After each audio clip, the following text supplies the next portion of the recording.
Science fiction సినిమాలా ఉంది. సినిమాని కూడా సైన్సే కదా ఇన్వెంట్ చేసింది సూర్య. అయినా పాస్ నుండి ఎవరో కమ్యూనికేట్ చేయడం అనేది ఆల్రెడీ జరిగింది. జరిగిందా? ఎక్కడ?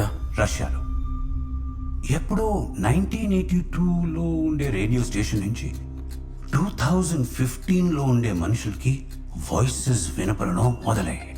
చూడండి.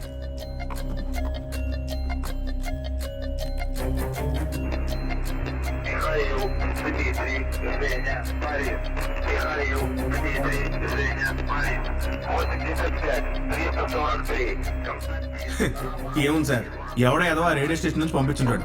ఆ స్టేషన్ మూతబడి 30 years అయ్యింది. వాట్ అంటే మరి వాయిసెస్